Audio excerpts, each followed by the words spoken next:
Chapter 14. Help from Jerry.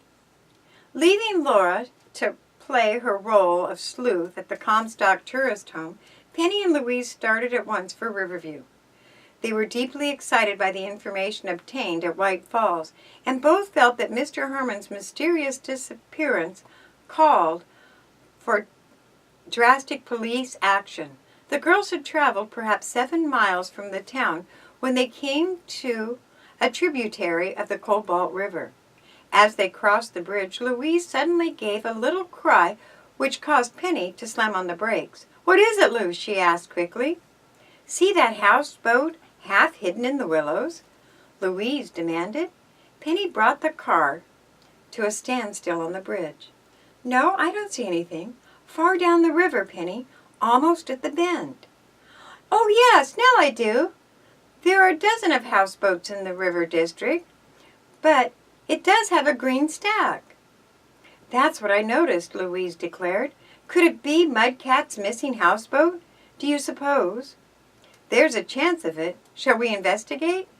Pulling off at the side of the road, the girls made their way along the river bank. Their progress was impeded by a dense growth of bushes. Burrs and nettles clung to their stockings and skirts. "Listen," Penny commanded, halting. They could hear the steady put-put-put of a gasoline engine. "The houseboat is pulling out of the cove," Penny exclaimed. "Hurry!" Disregarding possible damage to their clothing, the girls scrambled through the bushes and briars, reaching the bend in the river in time to see the houseboat vanish far downstream.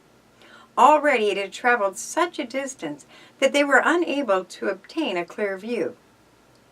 "That may have been Mudcat's stolen boat," Penny exclaimed. "The engine was a powerful one, too," Louise added. "I never saw a houseboat slip along so fast." The girls watched the craft until it vanished beyond another bend. They could not hope to pursue it further, for there was no automobile road along the river at that point. "I'll send word to Mudcat just as soon as I can," Penny declared. "It would delay us too long to return to his place now." "Yes," acknowledged Louise. "And the houseboat may not belong to Mudcat anyway. Even a green smokestack wouldn't be conclusive evidence." Penny knew that her father would wish her to secure the information regarding Mr. Hammond's disappearance at once, and so upon reaching Riverview, she took Louise home and then went directly to the newspaper office. "Dad," she told him rather breathlessly, "you have a new reporter on your staff." "Meaning yourself?" inquired Mr. Parker. "No, Laura Blair." The newspaper owner made a wiry grimace. However, before he could offer a protest, Penny related the bargain she had made with the girls and the information already in her possession. She was not mistaken in thinking that the news of Mr. Herman's disappearance would prove startling to her father. "It's almost unbelievable, Penny. Nevertheless, I'm certain it's true. Did I do wrong in asking Laura to remain at the Comstock house?" "That was a stroke of genius, Penny," her father praised. "It gives us an inside track on the story, and it will be a tremendous one." Mr. Parker pushed a buzzer on his desk. When an office boy thrust his tousled head in at the doorway, he said crisply, "Send Jerry Livingston here." "Dad, isn't this definitely a case for the police?" Penny inquired. "Yes," he agreed, "but I'd like to talk with the Comstocks before the police take charge. After an arrest is made, we'll only learn what the authorities wish to give out. I figure upon taking Jerry and going over to White Falls right away." "You'll need me to go along, too, to show you the house," Penny suggested instantly. Just at that moment, Jerry Livingston came into the private room. "You sent for me, Chief?" he asked. Briefly, Mr. Parker disclosed the facts of the case as Penny had presented them. "Get your hat," he ordered the reporter. "We're going over to White Falls to see what we can learn." During the ride to the river town, with Penny serving as chauffeur, Mr. Parker explained to Jerry additional details of the case. "We'll have to handle the story with gloves," he declared. Penny may have been mistaken in her facts, but if she's right, there's certainly a chance for a big scoop. The car presently drew up in front of the Comstock tourist house. Mr. Parker stared curiously at it for a moment, and then, followed by Penny and Jerry, went boldly to the door and rang the bell. After a long wait, Mrs. Comstock responded to the summons. She scowled as she recognized Penny. "Well, what do you want now?" she demanded unpleasantly. "My name is Parker, Anthony Parker, from the Riverview Star," said Penny's father. "We're not talking to any reporters," the woman snapped. "Go away and leave us alone." She started to close the door. "Just a minute, madam," said Mr. Parker. "Either you'll talk to me or you'll talk to the police." "The police?" Mrs. Comstock murmured, obviously shaken. "We have reason to believe that 2 persons have disappeared from your house under decidedly mysterious circumstances, madam. Will you talk with us, or shall I send the police?" "I'll see you," Mrs. Comstock said with a sudden change of attitude. "Come in." She led the 3 visitors into the parlor. Before they could seat themselves, Gus Comstock entered from the kitchen. He stared angrily at his wife. "I couldn't help it, Gus," she said with a little moan. "They pushed their way right in, said if we didn't talk to them, they'd go straight to the police." "So, you're responsible for this, you meddling upstart," Mr. Comstock accused, turning towards Penny. "Trying to get us into trouble with the police." "Are you speaking to my daughter?" said Mr. Parker coldly. "Let's admit the heroics, if you please. Tell us what became of Mr. Harmon," Mr. Parker added with a trace of impatience. "How should I know?" Gus Comstock muttered. "He didn't tell us his business when he went away from here." "And when do you claim he left your house?" "Why, yesterday afternoon. He only stayed here a few minutes while he inquired about a friend of his." "I can prove otherwise," said Penny calmly. "Mr. Harmon's car stood in front of the house the entire afternoon, as many of your neighbors will testify. During the night, after the man disappeared from room 7, you hid the car somewhere." "That ain't true," Mr. Comstock retorted. "Falsehoods will get you nowhere," cut in Mr. Parker impatiently. "Either you tell us exactly what happened here, or I'll go to the police.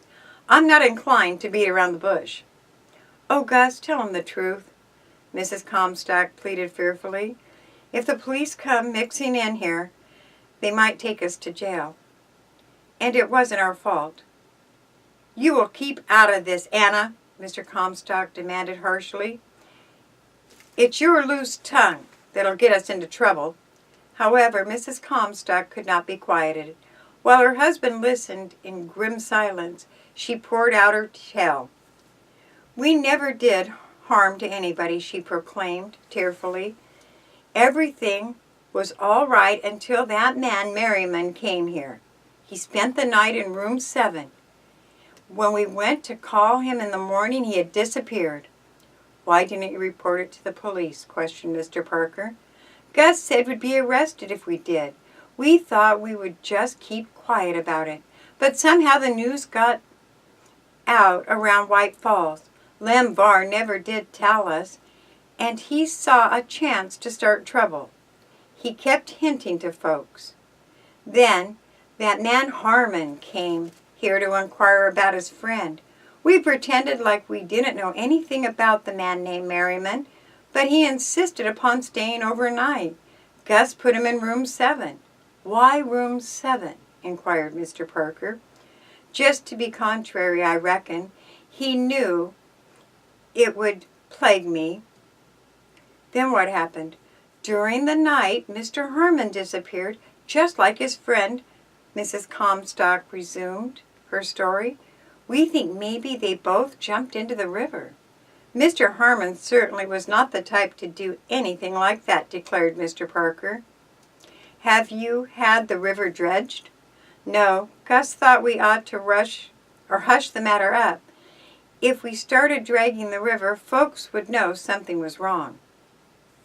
"They will realize it anyway," said Mr. Parker. "Surely You must know that you can't keep 2 disappearances secret.